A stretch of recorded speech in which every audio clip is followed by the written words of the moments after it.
वैदिक सभ्यता है क्या? वॉट इज वैदिक सभ्यता? वैदिक सभ्यता का प्रारूप इस बात से होता है कि जब आर्य हमारे देश के अंदर प्रवेश कर रहे थे, ये नीली आंखों वाले जनजातीय कबीले के रूप में रहते थे जिनकी कुल संख्या 4500 के आसपास होती थी। एक कबीला, ऐसे 10 कबीले यानी करीब 45,000 लोग भारत के अंदर प्रवेश करते हैं। तो उनके भारत के अंदर प्रवेश करने से पहले का जो कल्चर है उसे कहते हैं वैदिक कल्चर। और ये वैदिक कल्चर है क्या? वैदिक कल्चर केवल आर्यों का नहीं, आर्यों की 5 शाखाओं का कल्चर है। 5 कौन कौन सी शाखाएं हुई आर्यों की? आर्य, एक्चुअली भारतीय आर्य जो आए हैं वो ईरानी आर्यों से बने हैं। सबसे पहले अजरबैजान कैस्पियन सागर के निकट आज के जमाने में अर्मीनिया और जॉर्जिया नाम के देशों के आसपास आर्यों के 2900 साल पहले के प्रमाण मिलते हैं।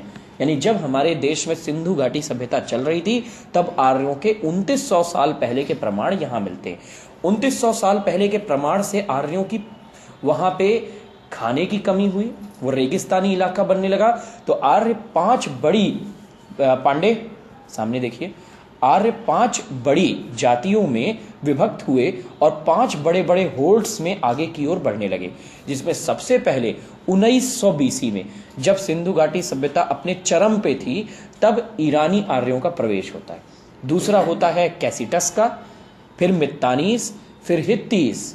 ठीक है, इस तरह के 5 बनते हैं। इंडो आर्यंस ही भारत के अंदर प्रवेश करते हैं और यही है वैदिक सभ्यता। वैदिक सभ्यता 1500 बीसी में शुरू होती है। वैदिक सभ्यता का मतलब क्या है? वैदिक सभ्यता का मतलब है ग्रामीण सभ्यता, उनकी वही ट्राइबल सभ्यता जो वो पहले से चला रहे थे। और जबकि उस काल में हमारा देश बड़े बड़े महान शहरों को देख चुका था। तो वैदिक सभ्यता एक घटिया सभ्यता, कहने का मतलब घटिया इन द सेंस किस में, अगर हम कंपेयर करें सिंधु घाटी से तो बहुत ही घटिया, घटिया नहीं बहुत घटिया सभ्यता थी जो ग्रामीण व्यवस्था का परिचायक था। आर्य जब देश के अंदर आए तो वो अपने साथ एक नए प्रकार की संस्कृति लेके आए जिसको कहा जाता है पुरुष सत्ता। इससे पहले सिंधु घाटी सभ्यता में मात्र सत्ता चलती थी, माँ की पूजा होती थी, महिलाओं की पूजा होती थी। घर में बच्ची का जन्म हुआ तो सीधे उसकी एक मूर्ति बना दी जाती थी, उस मूर्ति को रख दिया जाता था, या फेमिन फिगरीन्स बना दिया जाता था। ऐसे कुछ फिगर्स बना दिए जाते थे जो मतलब फेमिन जेंडर को दर्शाते थे, जैसे एक छोटे बच्चे के साथ एक महिला, ठीक है, लैक्टेटिंग वुमेन, ठीक है, बहुत छोटा बच्चा जो आराम से अपनी माँ की गोद में है, ये सब फिगर्स बना दिए जाते थे। और ये दर्शाया जाता था ये फेमिन फिगर्स की पूजा है। मात्र सत्ता से चलती थी, महिलाओं का घर होता था, पुरुषों का घर नहीं होता था। लेकिन आर्यों के आने से ये ठीक सोशल स्ट्रक्चर उलट गया और क्या हो गया? पुरुष सत्ताई। क्यों? आर्य खेतीहर व्यवस्था के थे और सबसे बड़ी बात, आर्यों को घोड़ा चलाते बनता था। याद रखिएगा, फेमिन जेंडर घोड़े चलाने के लिए नहीं बना है, क्योंकि जो फेमिन ऑर्गन्स होते हैं वो घोड़े चलाने से बहुत डिस्टर्ब होते हैं। That's why feminine gender are not used to have horse as it's right. बिल्कुल सही है, हॉर्स की राइडिंग के लिए नहीं बने हैं।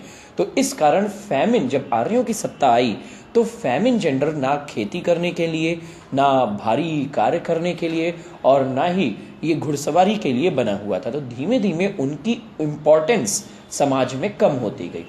महिलाओं की इंपॉर्टेंस कम होने का कारण यही आर्यों की 3 व्यवस्था थी।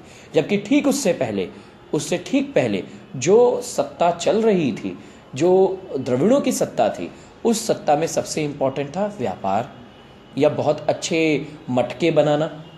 तो मटके बनाने के लिए कला चाहिए, हाथ की सफाई चाहिए, ना कि हाथ की शक्ति चाहिए। तो उसमें महिलाओं का उद्वेश ज्यादा था, तो वो सत्ता, मात्र सत्ता सफल कर गई और ये सत्ता आते आते ये चेंज हो गई। यही है वैदिक सभ्यता। इसी चेंज के बारे में जब आर्य सबसे पहले आए हमारे देश के अंदर, तो उन्होंने हमारे देश में हमारी सभ्यता के बारे में जो लिखा उसे कहा जाता है वेद। वेद बना है विद से, विद का मतलब होता है टू नो, यानी जानकारी होना। तो जब वो पंजाब में आए तो उनके लिए ये एक नया क्षेत्र था। अपने पुराने अर्मीनिया या देवस्थान यानी देमाबंद ईरान से ये ठीक उलट एक ऐसी उपजाऊ भूमि थी जो उन्होंने इससे पहले कभी नहीं देखी थी। इसे उन्होंने कहा जम्बू द्वीप। क्या कहा? जम्बू द्वीप। और इस जम्बू द्वीप के अंदर आर्य बस गए। जितने भी ऋग्वेद हैं वो पंजाब में लिखे गए। उसमें एक बार बस गंगा का उद्भेश आता है, गंगा एक बार, आज के ज़माने की गंगा क्या है? आज के ज़माने में गंगा हमारी सबसे इंपॉर्टेंट नदी है, सबसे इंपॉर्टेंट। लेकिन मतलब वेदों में गंगा का उद्भेश ही नहीं है।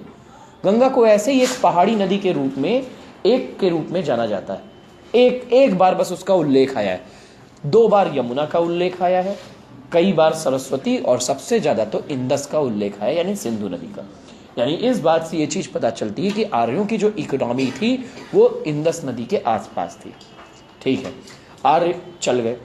अब धीमे धीमे 1500 से 600 बीसी के आसपास 2 काल होते हैं। एक होता है पूर्व ऋग्वैदिक काल, एक होता है उत्तर ऋग्वैदिक काल या उत्तर वैदिक काल। उत्तर वैदिक काल में आर्यों का समागमन कई अन्य क्षेत्रों में शुरू हुआ। आर्यों ने तब तक द्रविड़ों की स्थापित सभ्यता को क्या कर दिया था? नष्ट कर दिया था। तो आर्यों ने नष्ट करने के बाद एक सोशल स्ट्रक्चर तैयार हुआ आर्यों के बीच में, जिसमें उन्होंने ब्राह्मण, क्षत्रिय, वैश्य और शूद्र नाम की 4 जातियों का निर्माण किया। और ये सोशल स्ट्रक्चर का निर्माण करने के बाद आर्यों को ये लगा कि अब हमें, आर्यों की एक बड़ी खास बात थी जो मैंने आपको बताया, और वो खास बात थी आर्य नेचर की पूजा करते थे। नेचर यानी प्रकृति की। तो आर्यों की प्रकृति उपासना ही ब्राह्मण धर्म का कारण बनती है।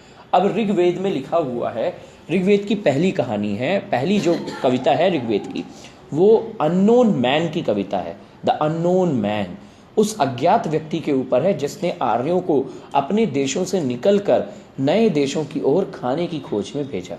एक मास्टर रेस की कहानी है। तो आर्यों की शुरुआत होती है, हे मेरे देव, जो तुम मुझे देख रहे हो, मैं जिसकी सत्ता से चल रहा हूँ, मेरे अंदर जो कारण है, जो कारक है कि मैं ये चीज आगे करूं, उसे तुम ऊपर से निहार रहे हो। और क्या मैं ऐसा सोचता हूं